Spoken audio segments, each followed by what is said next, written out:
വിദ്യാവാഹിനി പദ്ധതി നിലച്ചതോടെ വിദ്യാർത്ഥികൾ പെരുവഴിയിൽ.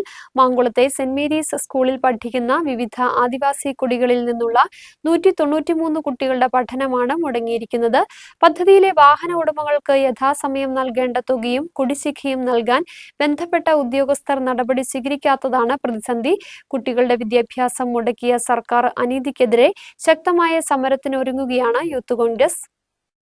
മാങ്കുളം സെന്റ് മേരീസ് സ്കൂളിൽ 1ാം ക്ലാസ് മുതൽ 10ാം ക്ലാസ് വരെ പഠിക്കുന്ന 193 ആദിവാസി കുട്ടികളുടെ പഠനമാണ് ജനുവരി 1 മുതൽ മുടങ്ങിയിരിക്കുന്നത്. ഈ കുട്ടികളെല്ലാവരും 15ഓളം കിലോമീറ്റർ ദുർഘടപാതയിലൂടെ ട്രൈബൽ വിദ്യാർത്ഥികൾക്കായി നടത്തിവരുന്ന വിദ്യാവാഹിനി പദ്ധതിയിലൂടെ ലഭ്യമായ യാത്രാസൗകര്യം ഉപയോഗപ്പെടുത്തിയാണ് സ്കൂളിലെത്തിയിരുന്നത്. കമ്പനിക്കുടി, കണ്ടത്തിക്കുടി, പുറത്തിക്കുടി, താളങ്കണ്ടംകുടി, വേലിയമ്പാറക്കുടി തുടങ്ങി നിരവധി ഗോത്രവർഗ ആളുകൾ താമസിക്കുന്ന സ്ഥലങ്ങൾ അധിവസിക്കുന്ന ആദിവാസി വിദ്യാർത്ഥികളെ വിദ്യാഭ്യാസ സ്ഥാപനത്തിൽ എത്തിക്കുന്നതിനായി ട്രൈബൽ വകുപ്പ് ഒരുക്കിയിരുന്ന യാത്രാ സംവിധാനമാണ് വിദ്യാവാഹിനി. വിദ്യാവാഹിനി പദ്ധതി വഴി വാഹന ഉടമകൾക്ക് മാസങ്ങളായി വാഹനമോടിച്ചതിന് ചെലവായ തുക ലഭിക്കാതെ വന്നതിനാൽ വാഹന ഉടമകൾ ഓട്ടം അവസാനിപ്പിക്കുകയായിരുന്നു. ഇതോടെയാണ് കുട്ടികളുടെ വിദ്യാഭ്യാസം പ്രതിസന്ധിയിലായത്. ഇതോടെ ജനുവരി 1 മുതൽ വിദ്യാഭ്യാസ പ്രവൃത്തി ദിവസങ്ങൾ 193 കുട്ടികൾക്ക് നഷ്ടമായി. പിന്നോക്ക വിഭാഗത്തിൽപ്പെട്ട കുട്ടികളുടെ പഠനം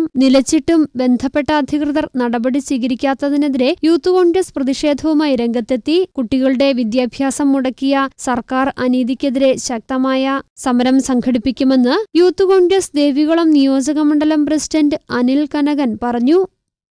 5 മാസക്കാലമായി വിദ്യാർത്ഥികൾ വരുന്ന വാഹനങ്ങളുടെ പൈസ പോലും സർക്കാർ കൊടുക്കാൻ തയ്യാറായിട്ടില്ല. ഈ മേഖലയിലെ എല്ലാ വിദ്യാർത്ഥികളും, ആദിവാസി മേഖലയെന്ന് പറഞ്ഞാൽ ഏറ്റവും പിന്നോക്ക മേഖലയാണ്. ദേവികുളത്തിൻ്റെ ഏറ്റവും കൂടുതൽ ആദിവാസി മേഖലകളുള്ള ഒരു താലൂക്കാണ് ദേവികുളം. ഇവിടെ 49ഓളം കുടികളുണ്ട്. ഈ കുടികളിലെ വിദ്യാർത്ഥികളുടെ എല്ലാം വലിയ വിഷയമായിരിക്കുകയാണ്. ഇപ്പോൾ മാങ്കുളം സ്കൂളിലെ വിദ്യാർത്ഥികളുടെയാണ് വിദ്യാഭ്യാസം മുടങ്ങിയിരിക്കുന്നത്. ഉറപ്പായും യൂത്ത് കോൺഗ്രസ് അടുത്ത ദിവസങ്ങളിൽ തന്നെ ഇതിന് സമരമായി മുന്നോട്ട് പോവുകയാണ്. ഈ വിദ്യാർത്ഥികളുടെ വിദ്യാഭ്യാസം മുടക്കിയ സർക്കാരിൻ്റെ ഈ അനീതിക്കെതിരെ വലിയ പ്രതിഷേധം നടത്തുമെന്ന് പ്രത്യേകം അറിയിക്കുന്നു.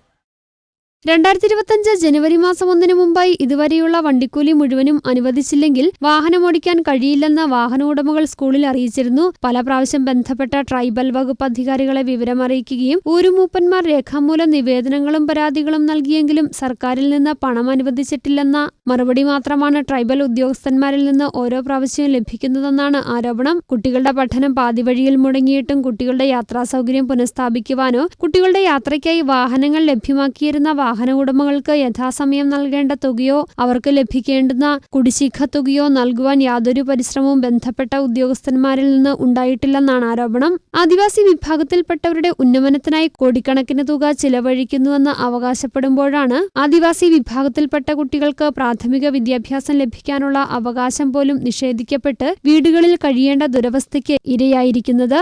News bureau, Adimali.